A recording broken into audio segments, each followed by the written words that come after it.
I'm Kwamshi. For today's video, we had our simple birthday celebration for my daughter.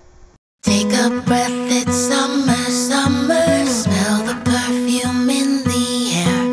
Loving how the days are longer. Sit out on the porch, dear. Tea is sweet like smiles on faces. Water's warm, so jump right in. And syempre, we started her day with a surprise breakfast. So, hindi na-expected na meron akong something for her. So, ayan. Sobrang surprise and happy niya. Kasi hindi niya na-expect. Tapos, bukod doon, tinatanong niya kami kung papaano namin pinadeliver. Kung pinagrab daw ba namin. Kasi, like ko sinasabi sa kanila na mahal kung magpapagrab pa. Kaya actually, dinidiscourage ko sila na pag nagpapadeliver, sayang din kasi yung bayad. So, sabi ko naman, minsan lang naman kasi to. Tsaka surprise nga, diba? So, ito yung kanyang breakfast today. Nag-order lang ako ng bagel at black coffee sa Starbucks para maiba lang naman. And, hindi naman kami madalas dito umu-order. First time ko lang mag-grab. And, hindi rin kami madalas mag-Starbucks. Kasi, alam nyo na, medyo expensive. Since, birthday naman niya and gusto ko kasi lagi merong something special or surprise yun. Ako talaga pag mga special occasion sa family namin, nag-e-effort talaga ako kung anong pwede kong magawa na kaya naman. And since work from home kasi siya, so mag-breakfast siya, tapos mamaya papasok na siya. And nakakatuwa din naman makita yung kanyang expression, kung gaano siya kasaya at kung gaano niya din na-appreciate itong small something lang for her birthday. And since may mga pasok nga at hindi naman sila nakapag-leave, so we decided na kakain lang kami sa labas. At dito niya kami ititreat. Ayan, tatry namin tong Vietnamese resto na to na dito lang din sa Marikina matatagpuan.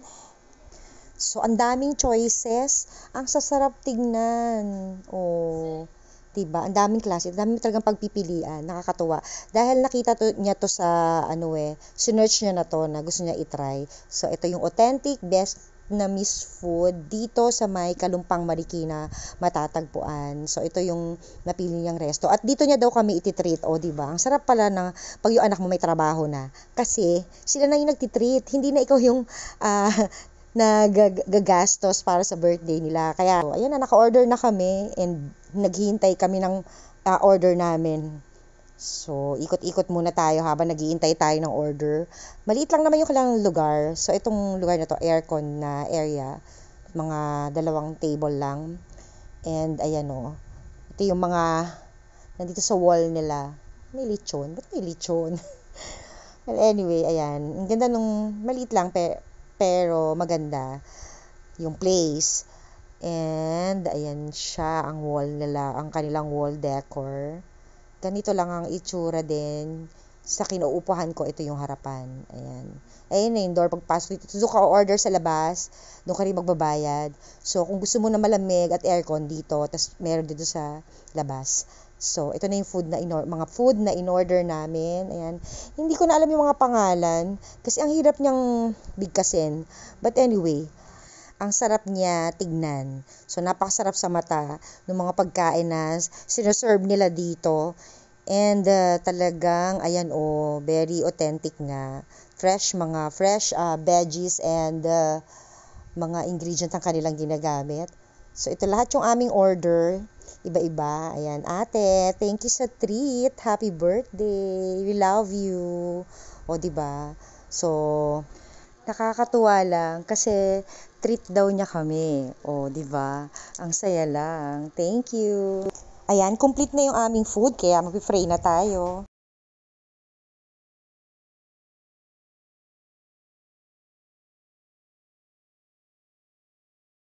Grabe, ang sarap niya.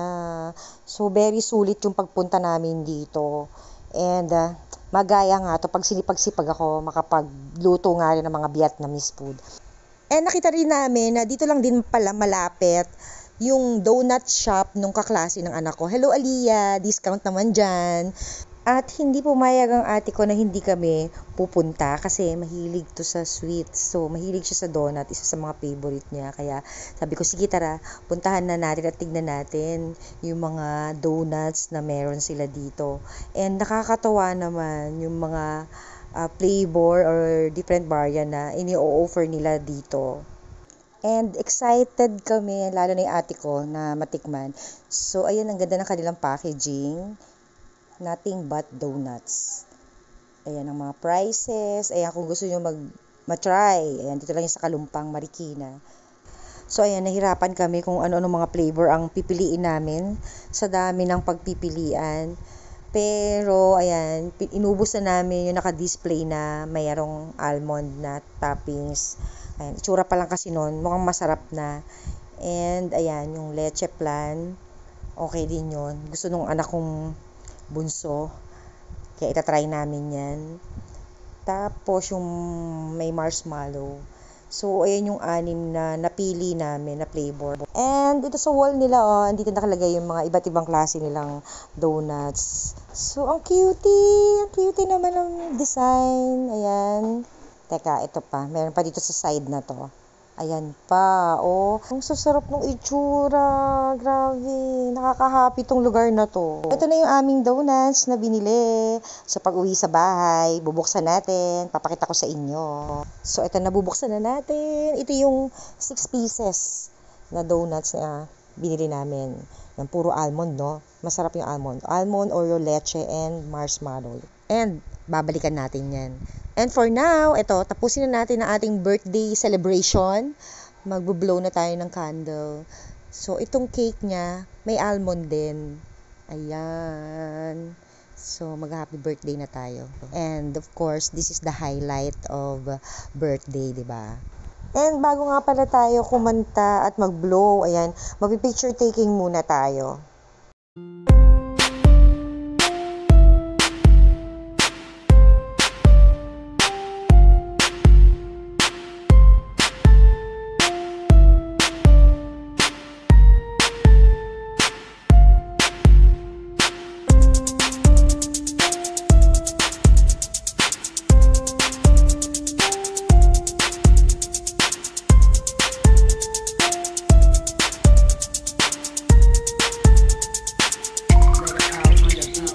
And ito na, titikman na natin. Itsura pa lang, masarap na. Ayan, happy birthday, ate. Wish you all the best sa mga plan mo sa buhay, sa mga future plan mo. And don't forget na lagi kang mag-pray kung ano man yung mga plano mo. And maraming salamat sa pagiging mabuti at mabait na anak. At pagiging responsable. Maraming salamat sa pagmamahal. May the good Lord continue to bless you with good health and more blessing. And may He also guide you in everything that you do. Mahal ka namin palagi.